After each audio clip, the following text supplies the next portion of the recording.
Welcome to the last section of our Kubernetes and Docker course. In this section, we'll be creating high-performance production-ready deployments for your day-to-day job. So firstly, we'll be tweaking the Kubernetes deployment object for your setup. So we'll see what can we do to make our application more robust and fault-tolerant. Then we'll be adding security to your deployment, and you will learn how to manage your certification and keys that could be used to, for example, authenticate to your pod. Video number 3 will be about scaling up and down. So we'll see what mechanism Kubernetes gives us to do it automatically and how we can do it. Testing fully fledged production-ready deployment and implementing rolling update of our deployments. This is the first video and we'll be tweaking the Kubernetes deployment object for your setup. So we'll be using Replica Set to achieve fault tolerance.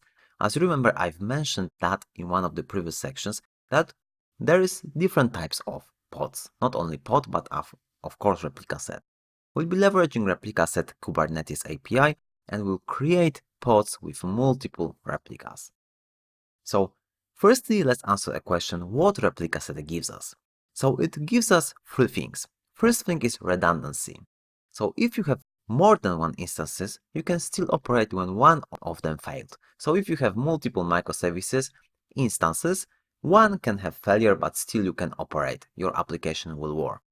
You have also better scale because you may increase the total throughput of your application by load balancing traffic to all replicas. So all replicas could serve the traffic and you are increasing throughput.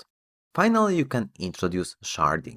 So you can handle computations in parallel by distributing traffic to multiple replicas. So for example, by unique ID. So one replica can process, for example, records for user ID from 0 to 100, second replica from 101 to 200, and so on. Because of that, you will increase your throughput and reduce latency in processing. So let's see how can we leverage Replica Set. Let's start from looking at the way of defining pod, that is a Replica Set. So you can see that we are defining pod, but right now we are specifying that kind of this pod should be Replica Set. In previous videos, we were specifying that it should be pod, but right now we want it to be Replica Set and the specification of it will be a little bit more complex. Metadata will be as often, so we have name, we have some specific labels that we are giving up and tier.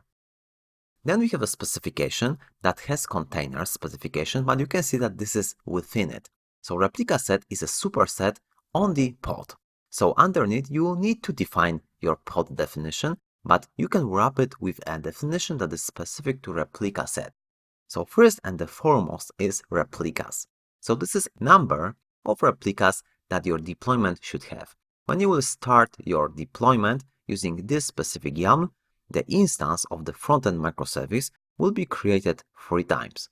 You have a selector, so everything that is matching this label, tier frontend, will apply and 3 replicas of it will be created. The template should give it label frontend, and finally you have a containers definition, will have a name PHP Redis microservice, and you are using image that is a Docker file hosted on the Google samples. So once we have that definition, we can use it, of course, to create new deployment. So we are creating Replica Set deployment. And once we have that, let's take a look what will happen. So we can describe our deployment and you can see that we have 3 replicas. 3 are current, running, and 3 are desired. Status of it is 3 running and 0 waiting, 0 succeeded, and 0 failed. So they are up and running and ready to serve the traffic. So using that strategy, you can balance your microservice and deploy to multiple instances without repeating deployment process. So Kubernetes will take care of it for you.